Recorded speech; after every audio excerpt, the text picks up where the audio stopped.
Bonjour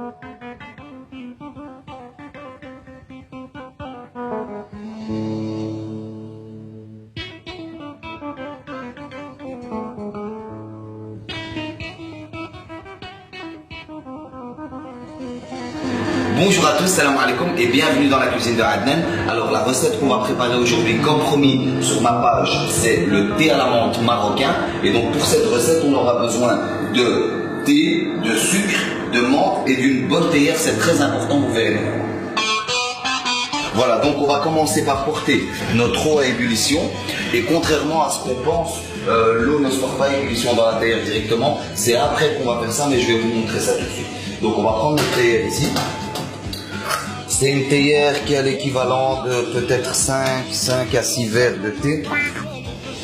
On va y mettre une bonne cuillère à soupe de thé et on va commencer à travailler notre menthe. Contrairement à ce qu'on pense, la menthe ne se met pas directement dans la théière, mais on va essayer de la travailler. C'est-à-dire qu'on va mettre notre menthe dans de l'eau froide et même si on a la possibilité, c'est de les mettre dans de l'eau avec des petits glaçons qui va faire ressortir le goût de la menthe une fois qu'il y aura le choc des températures quand on va le mettre dans l'eau bouillante.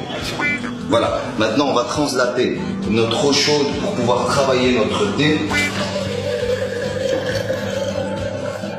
Voilà.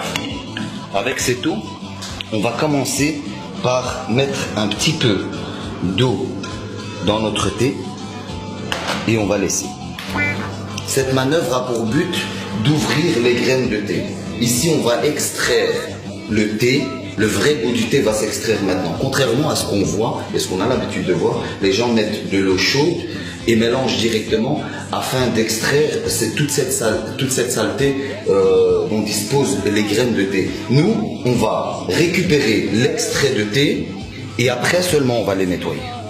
Et pour ça, il faut absolument que quand on mette l'eau chaude, on ne bouge pas les graines pour que les saletés ne s'éparpillent pas dans notre eau. Voilà, on va récupérer l'extrait de thé. Vous verrez que c'est pas du tout sale. Ça, c'est l'arôme, c'est un essence, c'est très amer. On va pouvoir le réutiliser à la fin de notre préparation. Vous voyez que notre thé n'est pas sale, donc c'est le réel extrait de thé. Maintenant, seulement, on va remettre de l'eau chaude et on va mélanger et on va nettoyer les graines. Vous verrez la saleté, vous verrez la couleur de l'eau. On voit bien que nos graines se sont ouvertes, bien ouvertes même.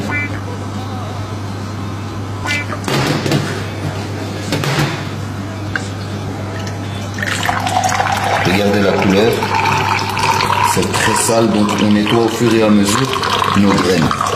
La première fois, on a récupéré juste l'extrait, comme on n'a pas mélangé, on a récupéré le goût du thé. Ici, on va les nettoyer et retirer la saleté. Une deuxième fois.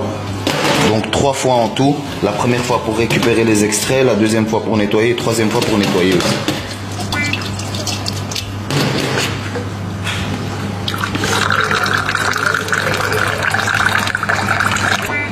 Maintenant que mes graines sont nettoyées, on va prendre notre eau qu'on a portée à ébullition, on va remplir notre théière et on va mettre notre théière sur le feu.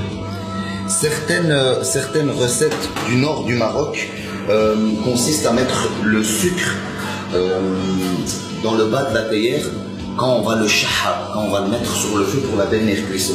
C'est d'ailleurs pour ça que des fois quand on boit du thé, on a la langue brûlée. Il faut savoir que l'eau ne brûle jamais la langue, c'est le sucre qui est caramélisé qui va te brûler la langue. Donc nous ici on va mettre le sucre au dernier moment, on va juste porter notre eau à ébullition avec le thé à l'intérieur. Ce qui est très important aussi dans le fait de shahab, c'est que l'eau doit être à feu doux. C'est très important que notre eau soit à feu doux. Le thé, la plupart des personnes qui ratent leur thé, c'est parce qu'ils mettent le thé à feu vif une fois qu'ils le mettent sur le feu. Voilà, notre eau est portée à ébullition. Maintenant, on va rajouter l'extrait de thé qui va calmer, vous voyez, l'eau et qui va, entre guillemets, caraméliser maintenant. Ça va caraméliser notre eau, on va reporter à ébullition. Une fois que c'est fait, on va retirer notre théière. Voilà. Maintenant, on va récupérer notre théière. On va l'ouvrir. Chose importante, pour ceux qui pensaient que le thé était facile à faire, il faut surtout pas mettre la menthe lorsqu'il n'y a pas de sucre dans notre thé. Sinon, notre menthe va noircir. C'est important de directement mettre la menthe et rajouter directement notre sucre afin que notre menthe reste bien verte. Ici, pour ce genre de théière, il faut à peu près 8 sucres. Un jour, j'ai dit à une personne âgée qui maîtrisait le thé de mélanger avec une cuillère. Il m'a dit, si je te vois faire ça, je te frappe avec ma babouche. Donc, le sucre doit se mélanger dans notre théière en même temps qu'on verse notre thé et qu'on le remet dans notre théière. Allez, on va commencer.